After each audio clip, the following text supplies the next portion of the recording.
Hello everyone and welcome to The Explainer. Today we are unpacking a topic that is silently powering almost everything you do on a computer, right under the hood.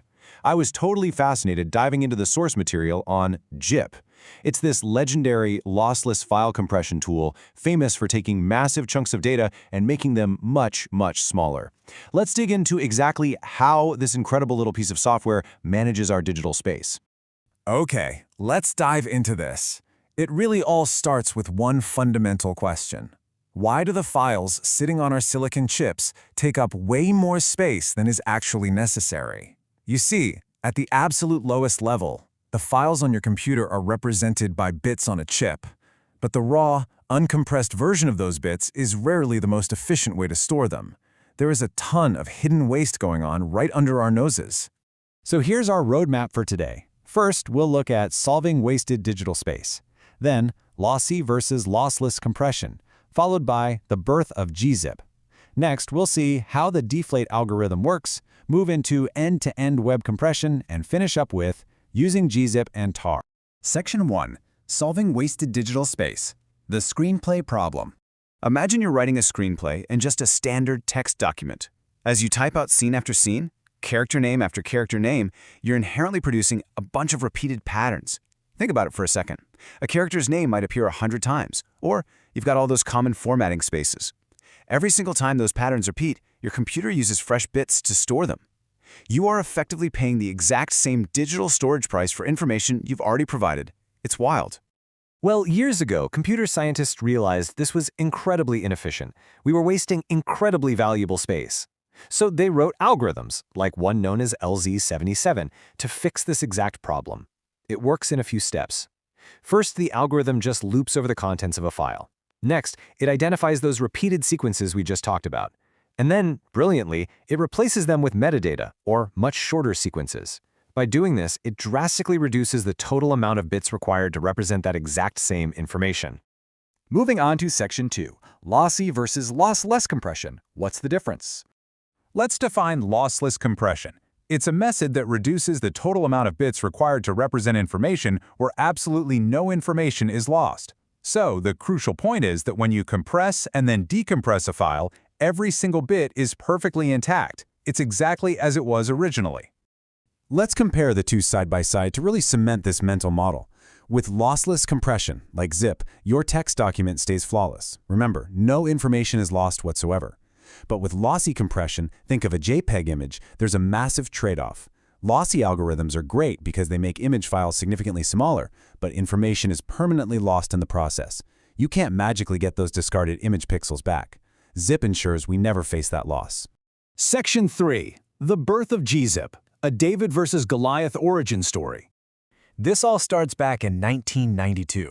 Two developers, Jean-Luc Galli and Mark Adler, created Zip out of pure necessity. At the time, what the sources rather dramatically describe as big evil tech corporations actually held strict patents on the existing compression tech.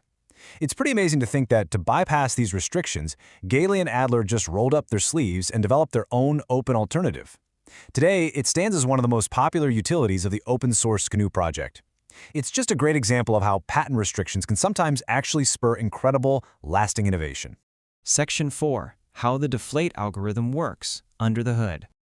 The actual implementation Galli and Adler used for gzip is based on what's called the deflate compression algorithm. Interestingly, deflate isn't just one single magic trick. It's actually a really powerful combination of two distinct techniques. First, it uses LZ77, which, remember, is that method we discussed earlier that loops through and replaces repeated sequences. Second, it combines that with something called Huffman coding. Together, these two form the deflate algorithm, making it incredibly effective at squishing down data without losing a single bit. Section 5. End-to-end web compression, gzip on the internet. Right now, as you browse the internet, you're constantly benefiting from gzip. It is the most common way to implement end-to-end compression on the web. Here is how that life cycle looks. Step 1. A file, like an HTML or CSS document, is compressed on the web server. Step 2. That much smaller, newly compressed file is sent over the network. And step 3, it arrives at your web browser, which instantly decompresses it right back to its original form. This cycle drastically reduces the massive amounts of data sent over the network, and the result? faster load times for you, and much lower bandwidth costs for the server. It's a total win-win. Now, GIP is definitely not the only game in town. Our sources note several alternative compression formats out there solving similar problems. You've likely heard of or even used formats like ZIP, 7-zip, or RAR. And there's also a newer compression algorithm on the scene called Brotli. Brotli is generally considered superior for files specifically on the web. So while GIP is ubiquitous, it's really fascinating to see how this technology is constantly evolving. Section 6. Using gzip and tar. Practical Linux commands. Let's move to and see how this builds into real-world Linux terminal commands. First, to compress a file, you simply type the command gzip followed by your file name. This creates a brand new file ending in .gz that should be significantly smaller. Next, you can run the command again, but this time add the L flag. This prints out the compression ratio for you to see. Finally, when you need the original file back, you just use the D flag to decompress the file back to its original form. Or, better yet, you can just use the dedicated gunzip command. And this brilliantly illustrates why that L flag is so incredibly satisfying to use. When you check your compression ratio, you're basically looking at the math of your saved space. The higher the ratio reported by the command, the more digital space you successfully saved compared to the original file size.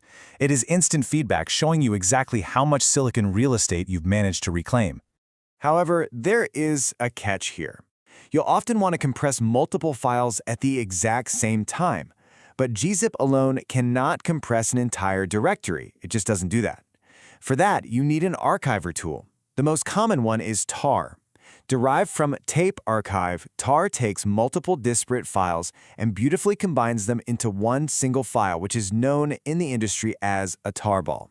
And here is the ultimate pro tip to tie it all together.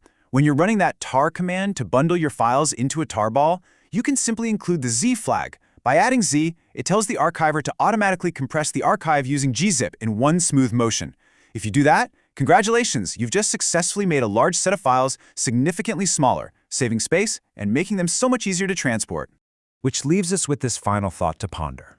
As we saw earlier, newer compression algorithms like Brotli are emerging and proving to be generally superior for web files. So is gzip's massive reign coming to an end? Or will its deep-rooted legacy as a default Linux utility keep it alive in our terminals forever? It's a pretty fascinating shift in the landscape of digital space. Thank you so much for joining me on The Explainer today. I really hope this deep dive helped you visualize the incredible mechanics behind file compression. Stay curious, keep learning, and I'll catch you next time. If you want to stay ahead in your tech career, don't forget to like, share, and subscribe to Pathology on YouTube, Facebook, Instagram, and LinkedIn. Let's grow and optimize together.